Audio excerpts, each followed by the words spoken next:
Our guest on this episode is a certified hypnotherapist, intuitive healer, and law of attraction practitioner, author of Living Through Choice and Transform Fears to Love, an Amazon bestseller. I'd like to welcome Kristine Ovsepian. Did I get it? Did I get Ovsepian. That's all right. Ovsepian? I'm sorry. I That's apologize. okay. No Ovsepian. worries. I knew I was going to mess that up. Uh, so you have an interesting background. Your book sounds very interesting, so I definitely want to talk about that. But for you as a person, to give the listeners maybe a sense of who you are and kind of what you do, what is your background? What got you involved in hypnotherapy and becoming an intuitive healer? What got me involved was really my own life and transformation, because initially I was in a very left brain logical field, accounting, and for close to a decade I just forced and pushed that journey because society and the world says, right, that's where the money is, that's where you will be safe, and that's where all these stories that we hear as children of what jobs are going to give us the most quote unquote comfort in life. But it wasn't at all. It was in fact one of the worst experiences I had, but that's all I knew. And as I pushed that journey from year to year, it just got. Sorry about that. Yeah, that's okay. Yeah, so it just got worse and worse. So at the end of the day, it was just my own really need and desperate desire and to transform my life, and that's really got me into what I'm doing today, but not in a way that people might think that I did a search and I was like, oh, hypnotherapy would be a great thing. No, it was simply through surrender of my own, you know, come out of my own darkness, to come out of my own despair, and to come out of my own depression and anxiety and panic and fears that were just crippling. I just started to pray. I just prayed and cried and prayed and cried. And in 2009, in the spring, I was going through a really hard time, and I knew I didn't have the guts to leave my own career behind, because it was, safety, and it was a paycheck, and it was paying the bills, and it was helping my family. So I basically, I would say, manifested my own layoff, because in 2008 the market was crashing and a lot of companies were having a hard time, and there were a lot of layoffs, a lot of lost jobs. And I just, even the day I walked into my office, I looked at my coworkers and I said, today is my last day. And as I said it, I myself was shocked. I was like, what am I saying? And they looked at me like, you must be crazy. What are you talking about?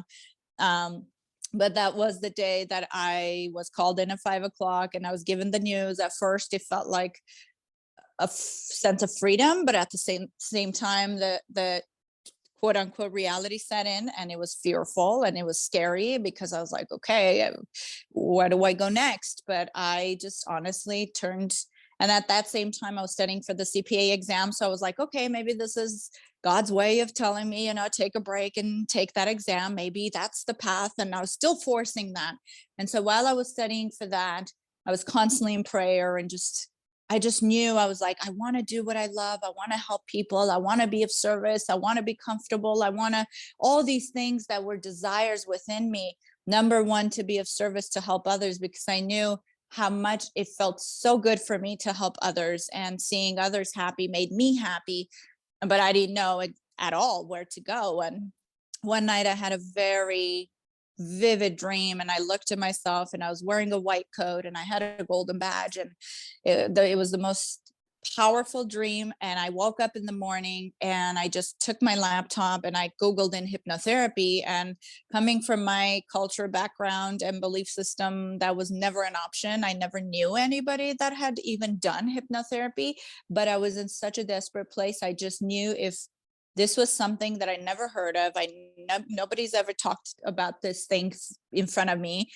It was guidance. So I found the school close by in Tarzana, and I found a hypnotherapist from there. And I said, okay, maybe this is the next step of me getting out of my own depression, out of my own despair and anxiety. And I went 2 to 3 sessions. And by the third session, it just felt like, okay, an awakening. And this was between March and basically end of May of 2009. And by June, I was enrolled in the hypnotherapy school, and I started my psychology program at the same time with 2 little ones. My son was 1 and my daughter was 3. They were very young, but I was so determined. I said, my kids deserve a better mother. So, and it just took its own journey. And now 2022, I'm doing what I love, helping people. And from my own experience, from my own life transformation, I'm able to confidently and joyfully help others because I know it works, because it works. Otherwise, I wouldn't have done it for so long. So that's my kind of backstory about it. That's pretty cool. And it comes kind of from, a spiritual sense, or like you said, almost like a calling or a guidance. Now, I'm assuming you still have moments where you still feel that guidance as far as like, All the time. really? All the time, absolutely. In sessions, out of sessions. I just honestly, if I could put one simple word in onto the way I live my life now, is in surrender. Because this is the one word that everybody fears, because our ego fears surrender, because the ego constantly tries to tell us that surrender is losing control, giving up, which in fact, that is so far from the truth, because I'm not talking about, or we're not talking about surrender of giving up. We're talking about surrender of wanting to control everything, because the more we try to control, the more out of control we become in life. And with surrender, it's you're surrendering to your higher consciousness. That is the inner guide. It's we always talk about that anyways, regardless whether we follow it or not. We always say, oh, I had a gut feeling, or I have a gut feeling. And many of us leave the gut feeling. Just even in school, when we were always talking about, our teachers would even tell us, your first guess is your right guess, don't change it. And then we would go with logic and change our answers, and it would always be wrong, because logic is more on the side of the ego, and it would, lead you to the path of making the wrong decision or the wrong answer. And it's the same with that. It's when our gut is, that inner voice is guiding us. I mean, I know over the years, so many more people in the world are following it, but there's still room for us to remind everybody that the more we follow it, the simpler life becomes, the more comfortable life becomes, and the more effortless life becomes. Is there an aspect of when you talk of surrender, like, stuck in traffic, got bills due, maybe get a flat tire on the way to work? Is that, I'm assuming surrendering helps you with everything in life, right? It allows you not to get Absolutely. so frustrated or take things Yeah. personally, maybe. Absolutely. Surrender is in the, I feel like needs to be the first choice that we make in every situation, even in stuck in traffic. What are you going to do? What does it do for us to yell and scream and throw tantrums in the car? You're stuck there. I always tell my clients, use that time to practice your patience and really honestly go within and say, okay, what is the reason of this traffic? Because I don't want to say guarantee, but when it comes to really law of attraction and the energy and the laws of the universe, there's never an accident. There's always synchronicities. There's always perfect reasons for everything that happens. If we're stuck in traffic, it doesn't mean, oh goodness, life is against me and life is trying to, beat me up every day. It could be that it's protecting you, and not even could be, for sure, protecting you from something greater and bigger. Just the other day, a perfect example, I would say, I was on the freeway. Everyone's going, 75, 80 miles an hour. And suddenly I noticed something in the distance and cars slowing down. Many cars passed. I was the first one to literally make a full stop on the freeway. And there was a dog on the loose. There was a puppy, a husky on the loose, and he was just running across. Had we not stopped, the car next to me that didn't stop almost ran the dog over. It's like it's good to follow our instinct and to surrender, and to know that if I'm being called to stop, even on the freeway, knowing that there's cars behind me. And I did every cautious thing that I can do, turning my emergency lights on and everything to let people know that slow down, there's something. And I just stopped there for 10 minutes to make sure this poor dog gets across and doesn't get killed. So if we really surrender and trust our instincts, I mean, there's so much magic that we can experience in the world.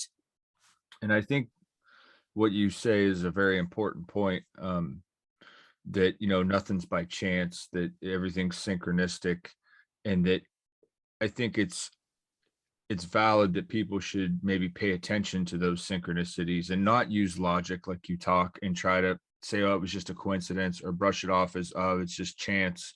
When I think when you can find the deep meaning in synchronicities, I think you tend to see them more often, right? And it almost makes, at least for me, it makes life more enjoyable, or much more exciting, because that it's almost like you just know that there's, I don't know, there's even like a comical side to it, or and then there's definitely like a protection to it, I think, as well. Absolutely. Protection, playfulness.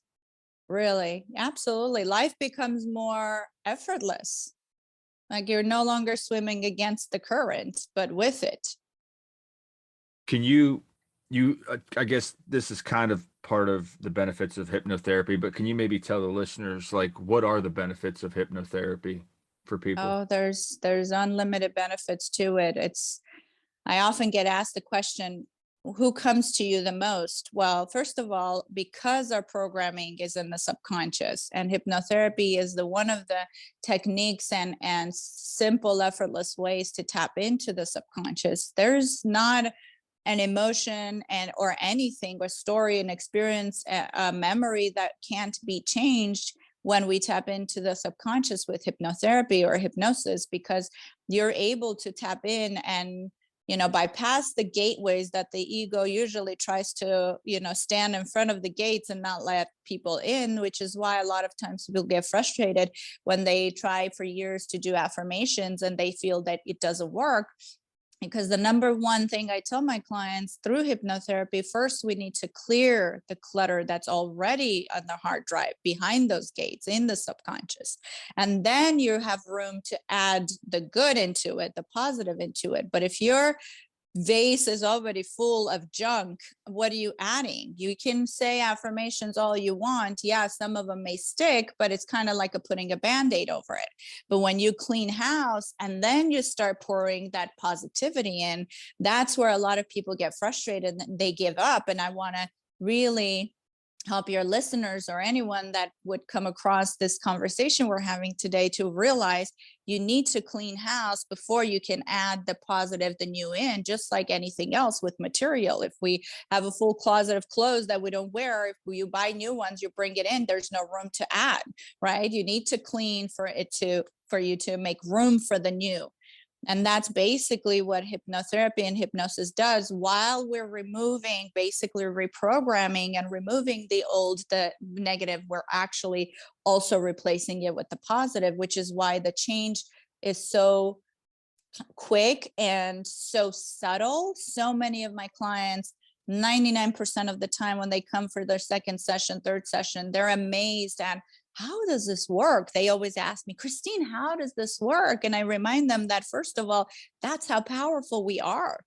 It doesn't take much for us to change, because the average person has made up their mind about, and this is why the older generations are having hard time with change, because they've made up their mind that they can't change and change is not possible, which is why I even titled my book Living Through Choice, knowing that we have a choice to change. We just need to make up our mind about it. And once we do, just like I did 12 years ago, life, it's not hard to change. It's just many people are constantly in that loop of the belief system they've created for themselves, that, oh, it's too hard, oh, it's too hard, oh, it's too hard. Well, if you keep saying it's too hard, you believe it's too hard, and then you don't want to change because you feel it's too much work.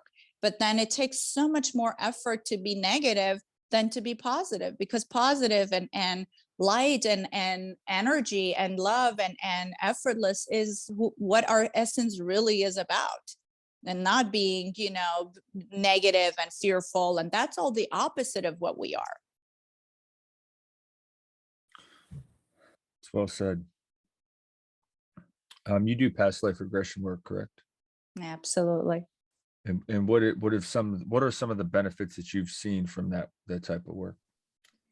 Well, many, many, many benefits, but most of all, the benefits are an opening of life experiences and changes. Majority of my clients that I've done past life regressions with, do they not only do they first realize, in a sense, their essence of who they are, and in addition to like their purpose and their connections and why certain things happen in their lives. And many times they come to me because they can't explain why they feel a certain way, or they believe in a certain thing, or they're afraid of a certain thing. A lot of times clients would come to me and say, I never had an accident or drowned, but I'm terrified of drowning. I've never had any issues with airplanes or flying, but I'm terrified of flying.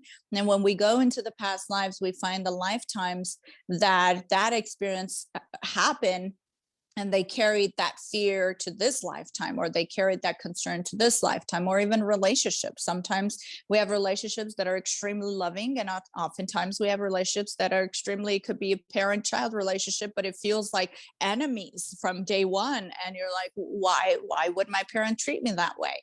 I get a lot of those questions, and we tap into it and we find out that, it could be that your own parent, where you were war soldiers, and, one was killed by the other, or vice versa. So a lot opens up. And oftentimes what happens, beyond even the questions that my clients and I would put together for what they're trying to explore and wanting to understand, there's so much more that comes through, that it seems like our inner higher self, our inner voice, is just waiting for us to give permission for that wisdom and information to pour through. I've had clients that had physical ailments that came, and through past life regression, we tapped into the lifetimes, or they were taken onto, this may be far for some people, but I'm not ashamed to share it. My clients go onto other planets and could be healed by entities, and amazing, amazing things happen. And I witness them, and it's just transformational, not only for them, but for me as well, because I'm a witness to it all. And I know the important thing is that these people are getting help and having a better life. But Absolutely. to you, are the past life regressions a real thing? Do you believe that it's an actual past life that someone's lived? Absolutely. Not only am I a big believer because of my clients, but myself as well, because 12 years ago, when I started this journey alone, I had so many fears of my own. Even the fact of, okay, my soul was calling out for me to study past life regression when it was being, taught in my hypnotherapy school, because these were all different certification programs that you had to pay extra and do. It wasn't part of the program. My soul kept pulling me into it, and my head kept saying, no, no, no, but you're Christian, but this is not okay, but this is against your religion.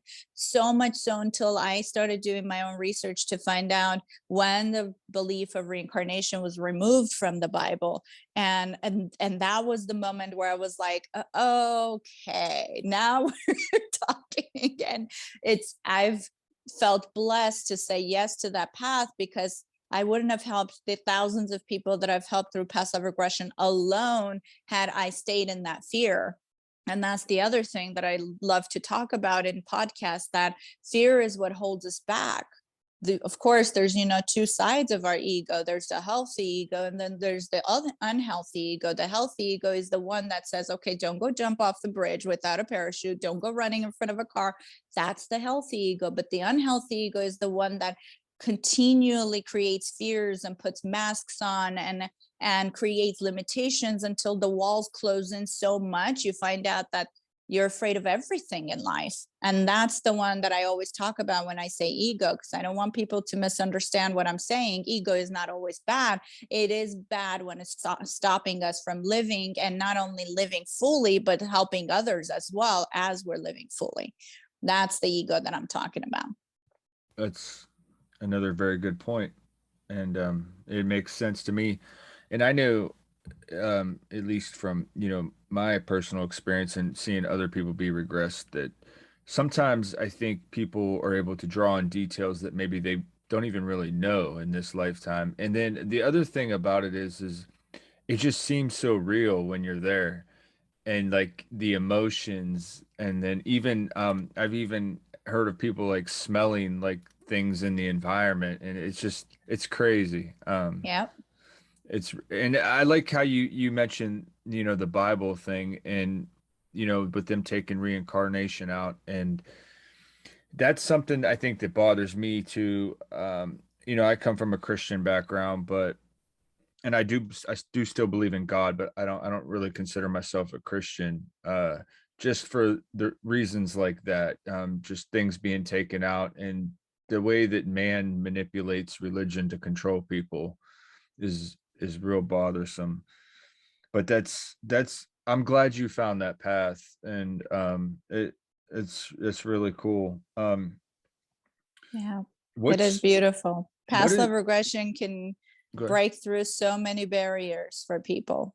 Yeah, when you say, I personally have gotten over many of my fears through past life regression therapy, because in many of my lifetimes before, I was punished for who I was. I was punished for what I did. And I carried those fears to this lifetime and thinking that what if it happens again? And I had to work through those lifetimes and witness and acknowledge those lifetimes and like release and that fear of knowing that this lifetime I am safe, it is okay. And so many of my fears were cleared through past life regression therapy because the information is there. It's just it keeps brewing in the background, and if you do nothing about it, you keep living in fear. But if you do something about it, then you live fearlessly. Why do you believe we carry some of those things over with us in our Mhm. current life from past lives? I feel like it's a growing experience, and it mostly because it's unfinished business that we reincarnate to work through and complete the mission. That's what I feel, I believe. And for me as well, being born and raised, my name is Kristine, what comes from Christ, right? No accidents. But that's why now anytime I speak of Christ teachings, I don't consider it from the religious standpoint. I consider it from, that's why I always say Christ consciousness, because Christ consciousness is within everyone. Buddha consciousness is within everyone. There's none good or bad, right or wrong. There's just the teaching was all of love.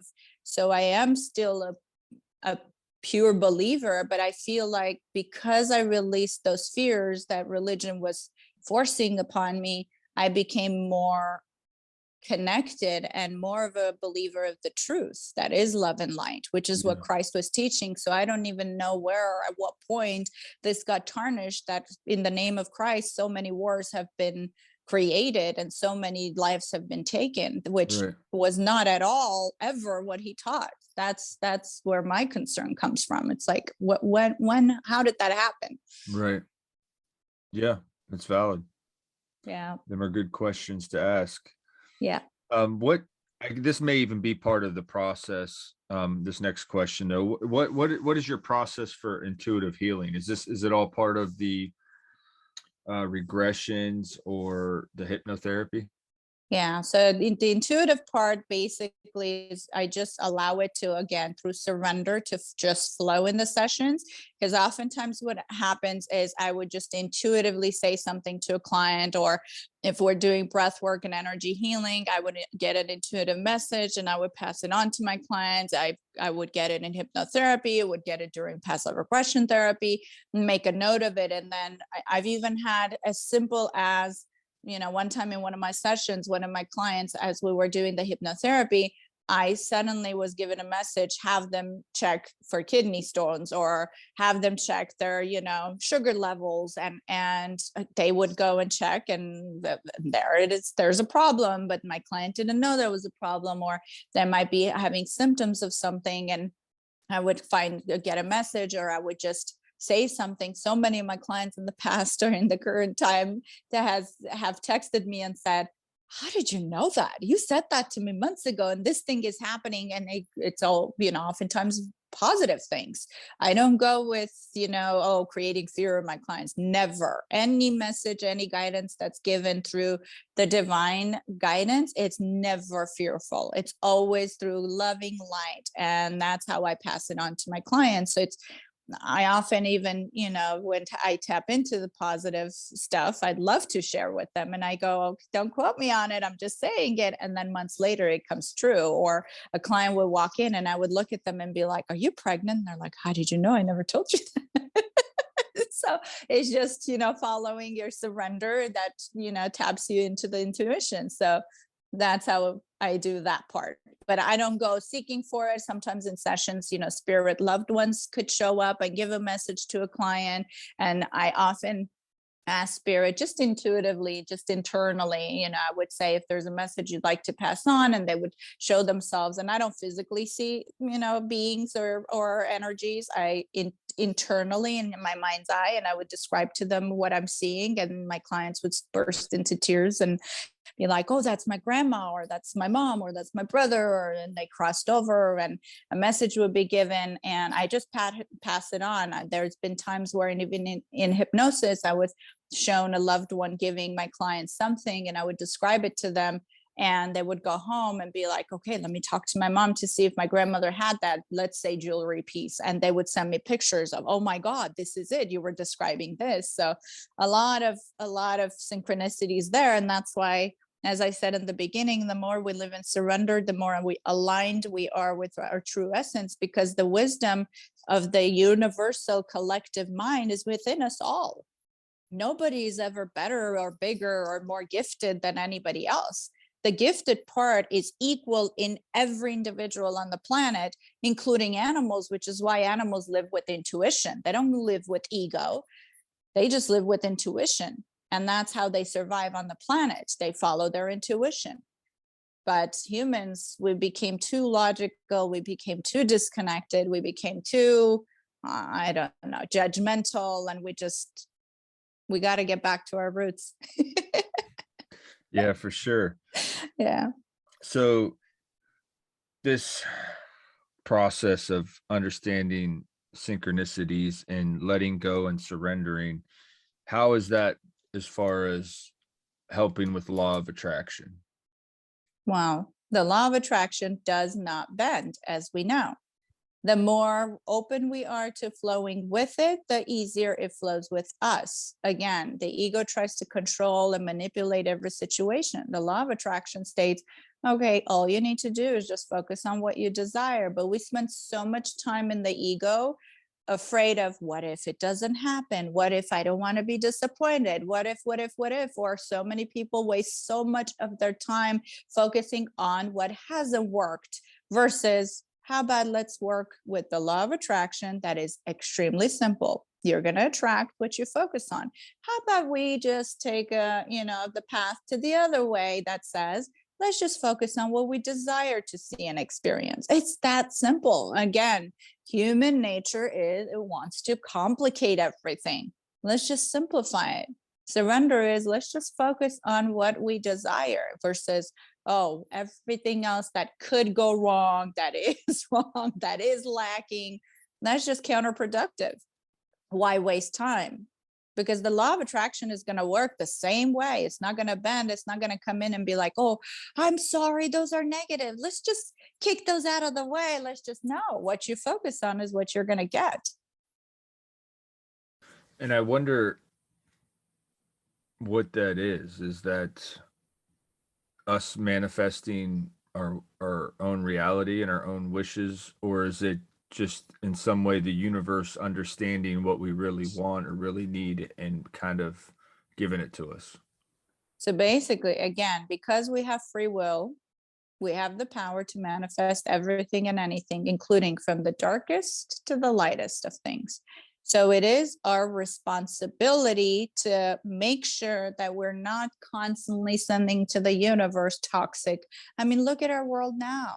We've done plenty of that. And look at where we are now, constantly manifesting fear, constantly manifesting heaviness. And I mean, sometimes my clients would come in and be like, oh, everybody's talking about another shutdown. I said, how about let's talk about another freedom?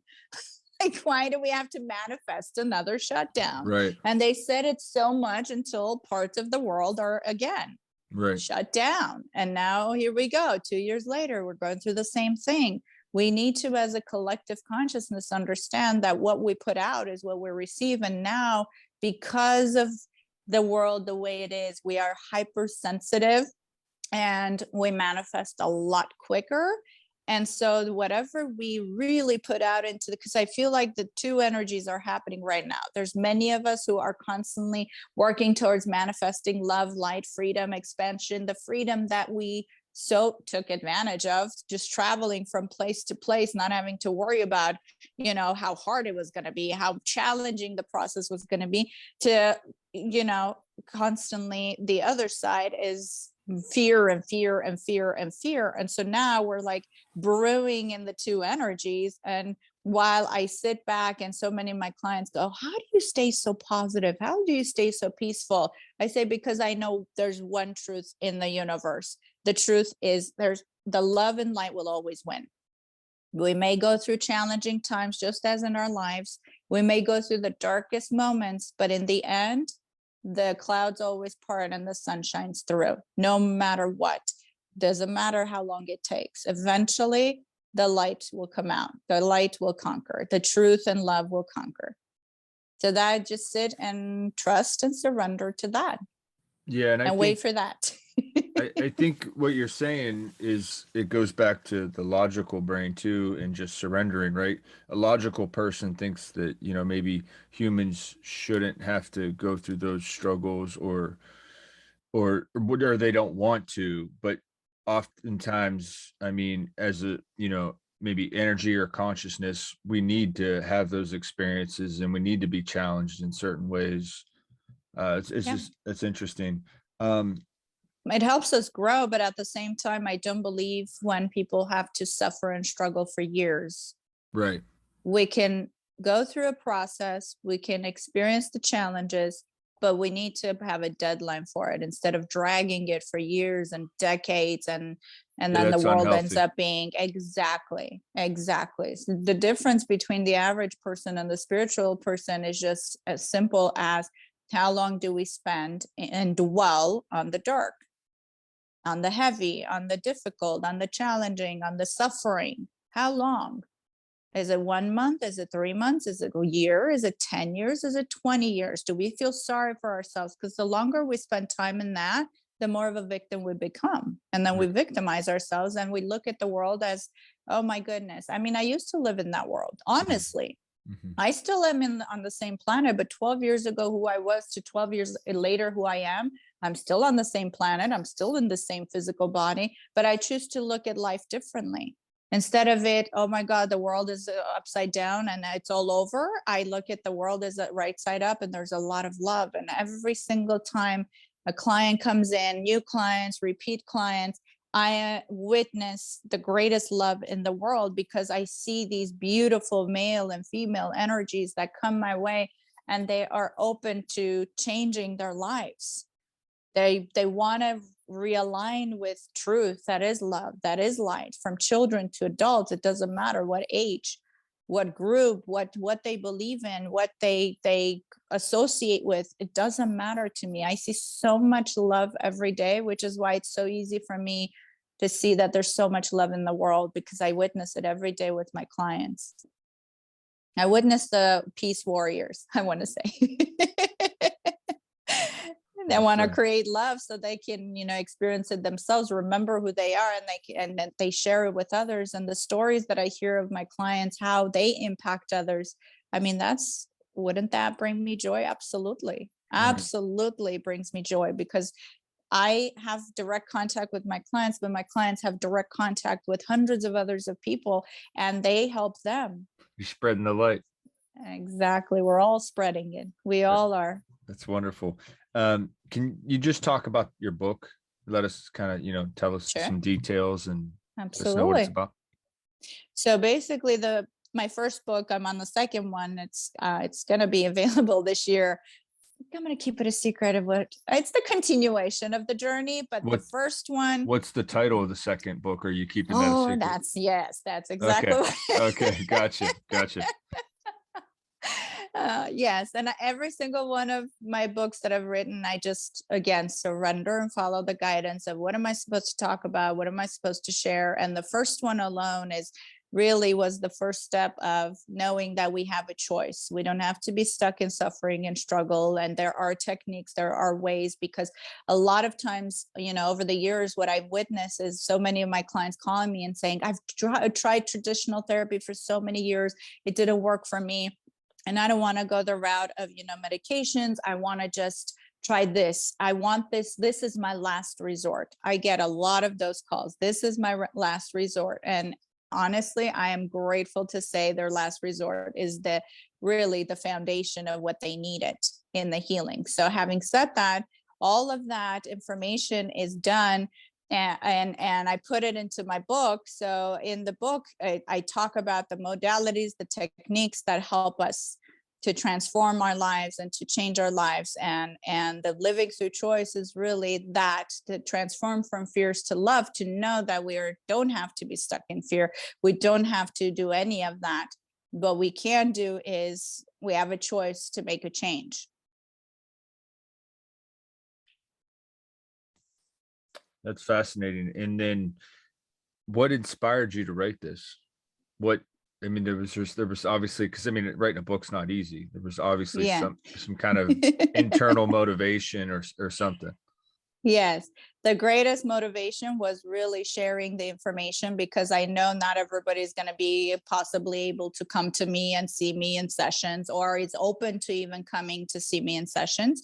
The greatest motivation was to share this book, the information, to help as many people around the world as possible to know that the help is out there. There are modalities, there are techniques, there is support out there, because I just cannot stand seeing so many people from, past to present, losing hope, trying suicide, committing suicide, from young people to old people, to realize that, the help is there. There is support out there. It's not just in the traditional ways of Western ways of doing things. There is support out there. There's possible ways that you can help yourself, and it doesn't have to be one way. There's multiple ways, and they do work, and they are permanent. Yeah, that's good. And that's wonderful that, people like yourself share that with the world. I think that, we need that. What are some of your future goals? I know you talked about the new book that you're working on, but what are some other things that you got in the works? Oh, there's a lot of things going on right now. And like I said, I just go with surrender mode, and I just, wherever I'm guided, wherever I'm meant to, even you and I, how do, we connect, right? I just surrender and trust the universe and my higher self to guide the way, and where I'm supposed to be, what I'm supposed to talk about. That's why I go to these podcasts. Sometimes I'm given questions and I go, can we just do a raw and real interview, so that we're not feeling like we're just robotic answering questions. This is what I love, is just organically sharing as much of this information as possible. Whether it's me appearing, on newspapers or magazines or online. And I'm doing a lot of that stuff right now, because the more that we share the knowledge, the wisdom, the information, the more of us really wake up and realize that life is not scary. Life is not working against us. Life is working through us, flowing through us. And we don't have to feel like, we can't trust anyone. We can't trust anything. It's just, that's not living. That's just not dying, honestly. And there is hope, and there's definitely techniques out there that can easily and quickly help us shift and transform our lives. Instead of thinking, oh my goodness, I always tell my clients, if you think you're going to be in therapy with me for years, that's not how we work. This is quick, painless, effortless. You just follow the guidance. That's it. It's that simple. It's not difficult. It's very easy. We're such powerful beings, and our brain is capable of so many beautiful things. We just need to, I even say, even if in the beginning the belief is not there, because sometimes I have clients who are very skeptical and they don't tell me.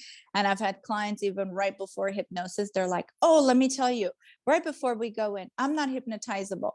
And I smile and I go, I'm not here to prove to you my ego of what I'm doing. First of all, I'm not hypnotizing you. I'm just facilitating. You're hypnotizing yourself. All hypnosis is self-hypnosis. You're just helping me, and I'm guiding your subconscious mind. I'm just getting out of, gently pushing your ego out of the way so we can get in there and really make changes, positive changes.